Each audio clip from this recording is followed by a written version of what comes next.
Hey everybody, Christian Grust here.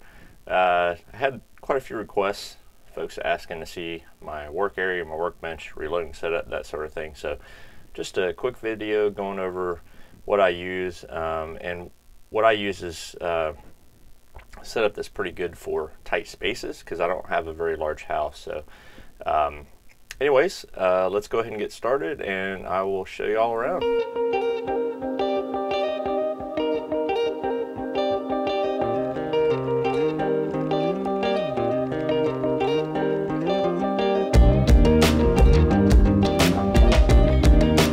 Okay, so there it is. This is my workbench setup. It's actually a workbench from Harbor Freight. I've had it an awful long time now. They run about $140, I guess. And you know, I've definitely got my $140 worth out of this thing. So what I like about it is it provides quite a bit of space. It does have 4 drawers, has some shelving on the bottom. As you can see, my setup is kind of messy right now because my workbench kind of is dual purpose. So what that means for me is it is a reloading bench, and I also use it for all of my firearm work. So in order to make that work for me, because as you can see I have a Dillon 550 press, I have to remove that whenever I want to use the workspace. So I have a kind of a small house. Ideally I'd like to get a second workbench and put it out in my garage for doing some of the firearm work, and then dedicate this bench strictly towards doing the reloading. But unfortunately it just hasn't happened yet. So that's one of my long-term projects. But so you can see I have basically this workbench is in a closet, a double door closet, in a spare bedroom that I have that I use as my office as well. So everything, all my toys, my hobbies and whatnot are kind of located in the same spot. Underneath I keep some tools, some supplies. You can see on the very bottom I keep my cleaning stuff, and I apologize, it is kind of a mess at the moment. And then on the workbench itself, you can see I have some cleaning mats, and if I take those off, you can actually see where I do a lot of my videos. And you see a number of holes. This workbench is actually meant to be a woodworking bench, but you know, you can use it for whatever you want.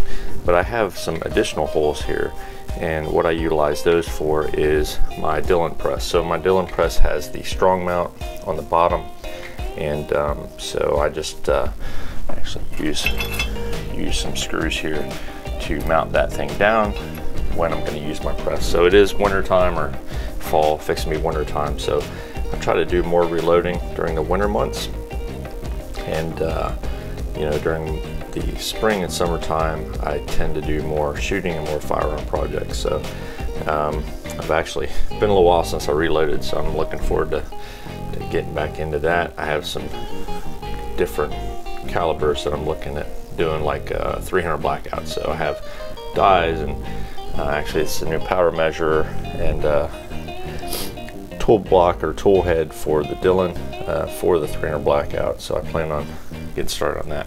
So what you see here also is a small vise. I normally keep an AR magwell block bolted in here at all times. I do a lot of AR work. I also have another gun block there, and then some soft jaws for the vise.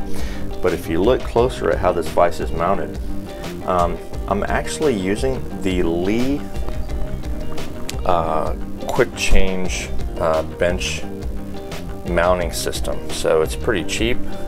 You can buy this thing, and so if I want to pull this out, I just have to loosen up the screws that you see right here. It takes tension off of here, and then this vise is mounted on a plate that actually pulls out.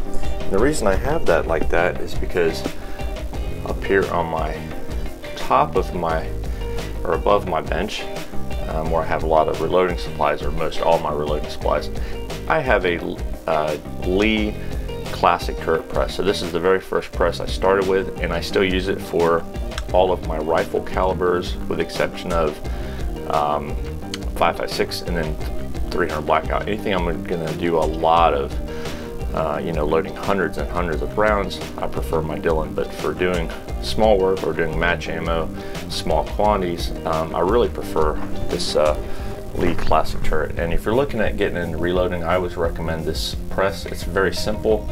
It really is a workhorse, and to this day, you know, I plan on keeping that thing forever. So, and you can see some of my other reloading components I have, or equipment rather. I have my my trimmer here. It's a RCBS, and some more Dillon tool heads back there with powder measuring, and then, you know, I keep primers, powders.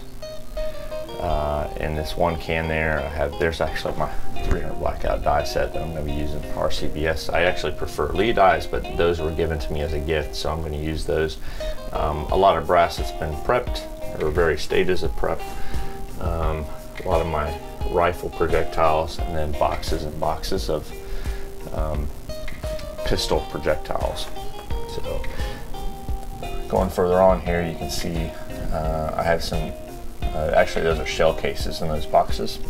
I have some Lapua brass for 5.56. I actually plan on doing a precision load with these Berger 77 grain OTM Tacticals at some point. Kind of one of my projects I'd like to do this winter. And then over here on the left, I have, again, mostly rifle powders.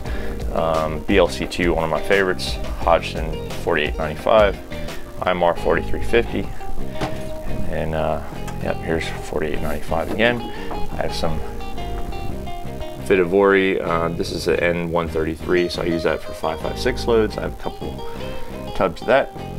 Good old Reloader 15. Actually, in the back, I got a whole keg of that. Last but not least, tight group. So I use that for all of my pistol loads. Tight group, you know, works really well for 45, 38 special, 9mm, that sort of thing. So, and I really like these kind of plastic bins with drawers. They're very good for storage. So you can see I have all my Lee die boxes, and this particular drawer has all of my Lee tool heads. You know, I try to leave my dies on there. I buy a tool head for every set of dies so that I don't have to readjust. Makes setting up to reload a lot quicker. A couple other drawers with tools and various stuff in there. Magazines, and yep, more magazines and parts. Anyways, that is pretty much about it.